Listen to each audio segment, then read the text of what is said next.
Hey guys, so here's a little update about my DJi review and actually using it for the past 5 days.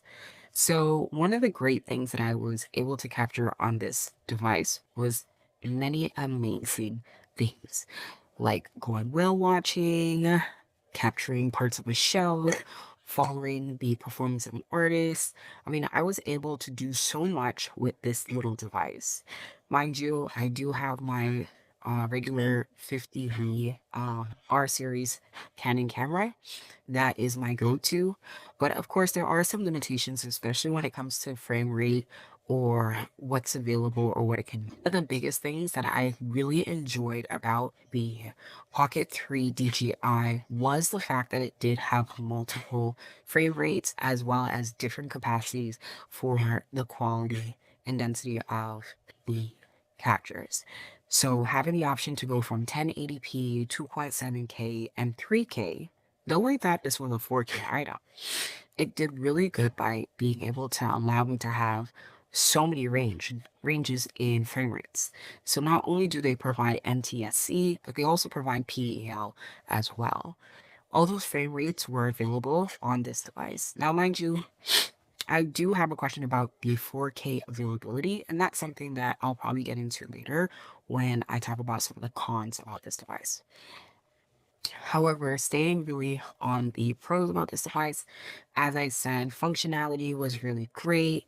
The body of it was really great. Being that it's touchscreen as well, that was also really cool.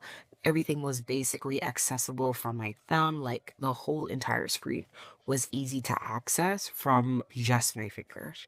Playback is also really nice. It has a variety of ways that you can access your images. It's not limited to just being a digital interface, but you can also receive your items from the hardware itself, and it records directly to the SD card. And you can also take that with you for your digital downloads, which happens through the app. Being able to access some of the footage through the app, it just basically reads whatever it is on the SD card and goes from there. So I was talking about the pros about this device. This handheld device is such a great item to have, especially when traveling and traveling light. If you're thinking about capturing like day-to-day vlogger style things, then I definitely highly recommend having something like this. This is definitely something I find very handy, very durable, compact, light to carry, doesn't take up too much space. As you guys saw during the unpacking, this is as big as the case really is. And to be very honest, if I did a side-by-side comparison to show you what my travel bag looks like,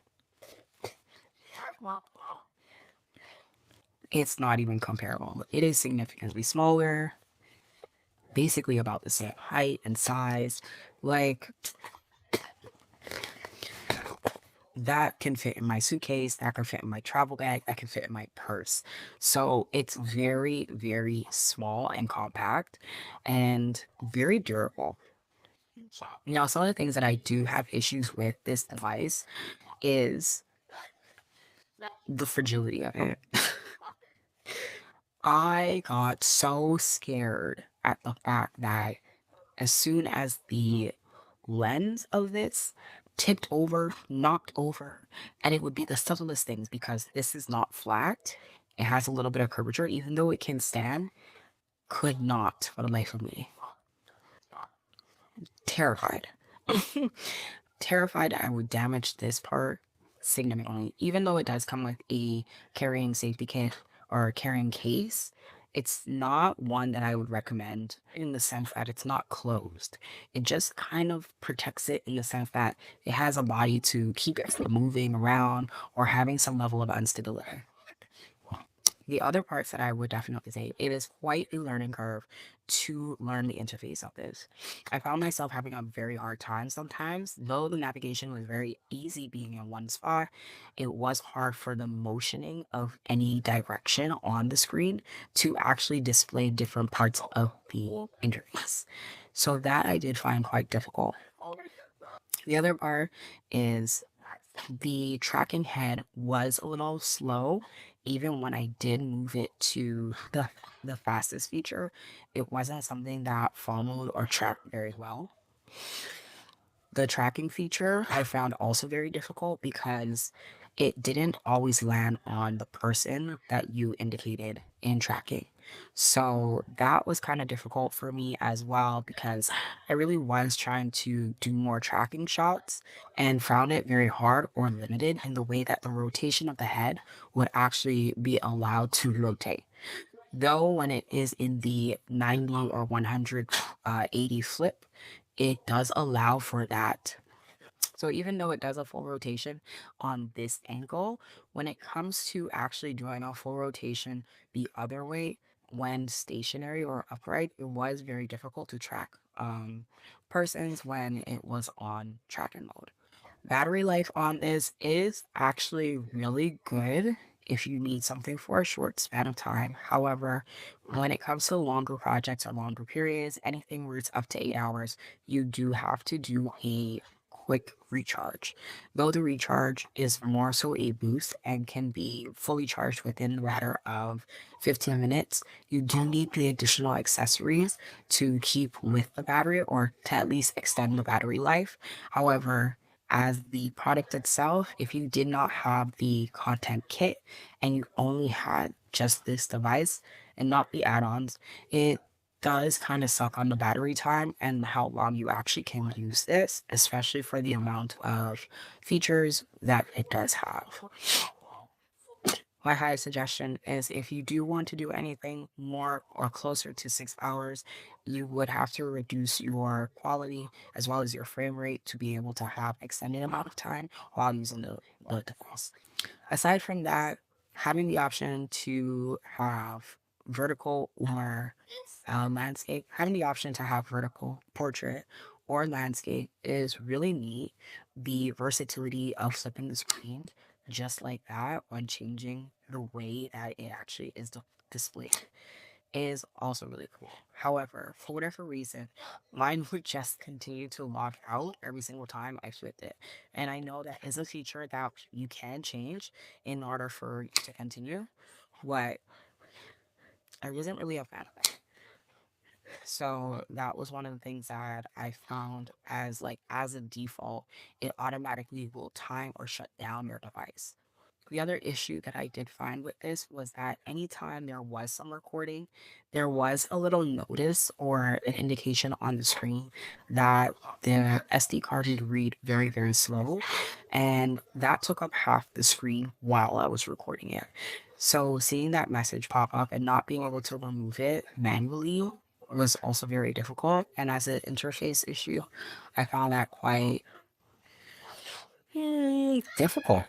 Because then if something would go out of focus, I wouldn't really know because the message was in the way. And basically took about a third of the actual screen itself. And being that the screen is not that large, that's a lot of space.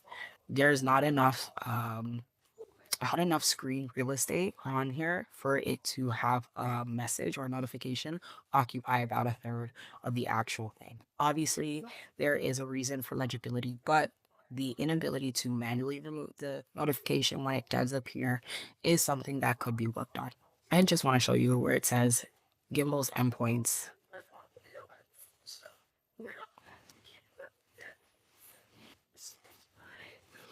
That's just an indication to say that, like I mentioned before, there's only so much rotation that the gimbal will allow before it reaches a limit.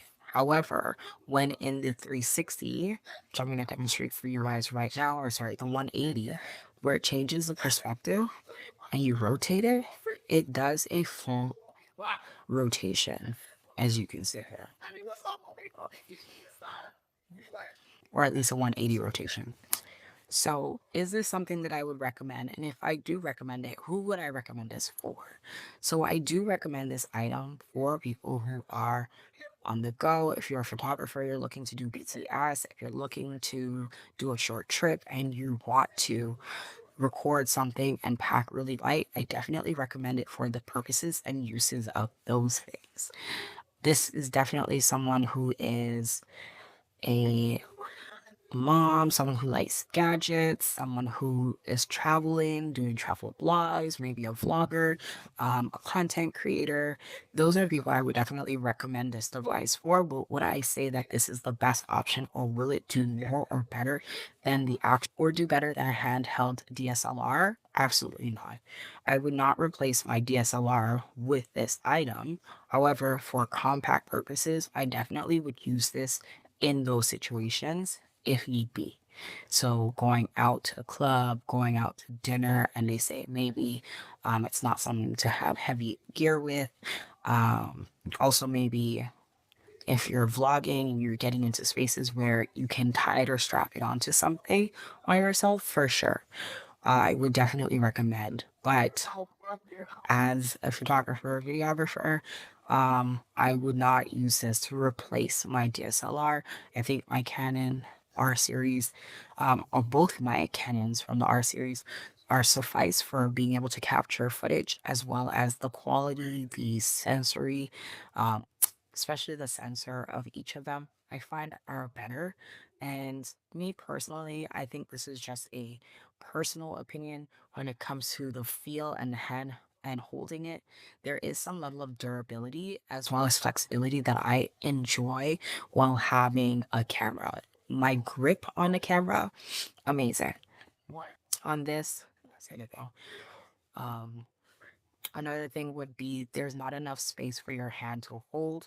Honestly, if you hold it like this, it's great. However, you do limit your access to certain features and can accidentally hit the zoom button or the record button on and off. Would I definitely recommend? Yes. For smaller projects, shorter uses, BTS, travel, compact, light carry, all that good stuff. Yes, I would definitely recommend for those. But other than that, I would still say with my trusted DSLR. So if you want to see more content on reviews covering tech, geography, photography, and such, then definitely hit the subscribe button below and comment your pros and cons of a DJI versus a DSLR. All right, guys, later days. Bye.